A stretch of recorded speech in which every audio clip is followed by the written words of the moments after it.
बशीर बद्र कहते हैं कि कुछ तो मजबूरियां रही होंगी, यूं ही कोई बेवफा नहीं होता। और जब बात देश की हो, अपने वतन की हो, तो फिर बेवफाई का सवाल ही पैदा नहीं होता दोस्तों। फिर जिस थाली में खाया उसी में छेद क्यों? ज्योति मल्होत्रा ने जो किया वो देशद्रोह है। गिरफ्तारी के बाद अब खुलासे पर खुलासे हो रहे हैं और हसीना का अंदर का डेविल हर किसी को दिखने लगा है। मामले से जुड़े अब तक के 7 बड़े खुलासे हम आपको इस वीडियो में बताते हैं। नमस्कार, मेरा नाम हिमांशु मिश्रा है। आप देख रहे हैं 4PM न्यूज नेटवर्क। ज्योति मल्होत्रा केस में खुलासा नंबर 1। ज्योति मल्होत्रा का नई दिल्ली में पाकिस्तान हाई कमीशन के कर्मचारी एहसान उर रहीम उर्फ दानिश के साथ गहरा रिश्ता था। यह वही दानिश है जिसे भारत सरकार ने 13 मई 2025 को जासूसी के आरोप में पर्सोना नॉन ग्राटा यानी कि अनवांटेड पर्सन, अवांछित व्यक्ति घोषित कर दिया था और देश छोड़ने को कहा था। दरअसल ज्योति 2023 में वीजा के लिए पाकिस्तान हाई कमीशन गई थी, जहां उसकी मुलाकात दानिश से होती है। दानिश ने ज्योति को पाकिस्तान के टूर के लिए काफी मदद की, वहां रहना, घूमना, सब कुछ इंतजाम करवाया। इस दौरान दोनों काफी क्लोज भी आ गए। यहां तक कि ज्योति ने पाकिस्तान हाई कमीशन में हुई इफ्तार पार्टी में भी हिस्सा लिया था। उसने दानिश के साथ एक वीडियो भी रिकॉर्ड किया। यही वीडियो ज्योति की पोल खोलने वाला भी साबित हो रहा है। इसके अलावा ज्योति ने दानिश की बेगम को अपने घर पर भी इनवाइट किया था, जो दोनों के बीच के रिश्ते को दिखाता है।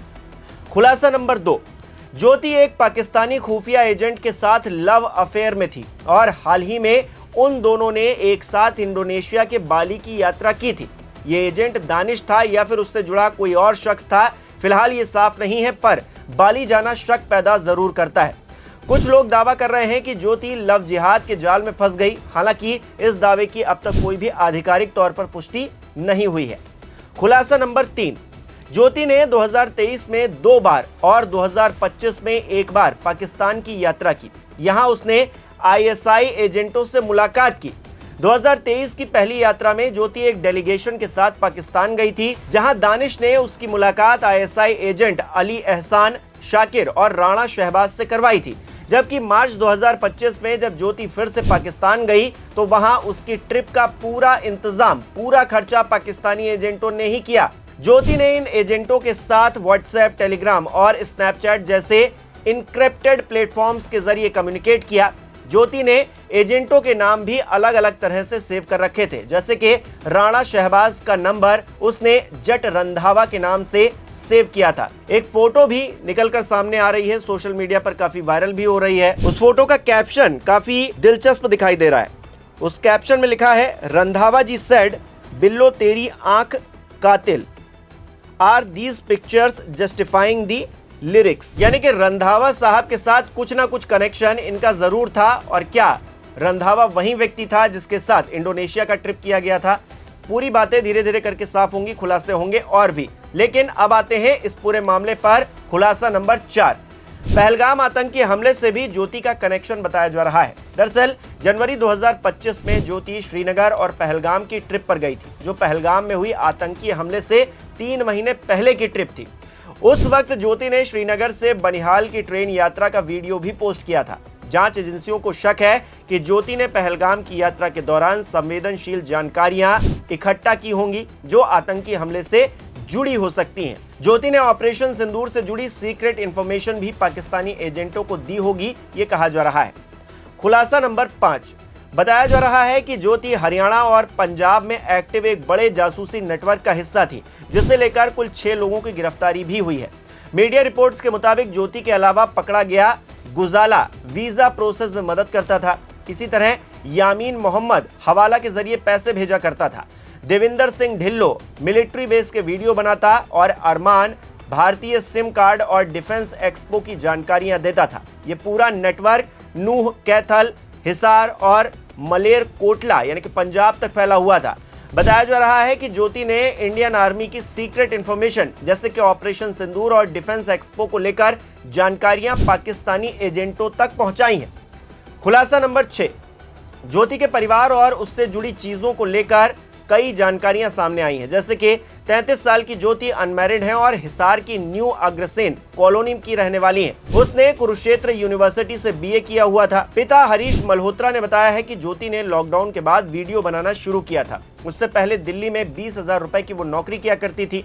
पिता का दावा है कि ज्योति के पास कुछ गलत नहीं मिला है, लेकिन पुलिस ने उसका फोन, लैपटॉप और बैंक पासबुक जब्त कर ली है।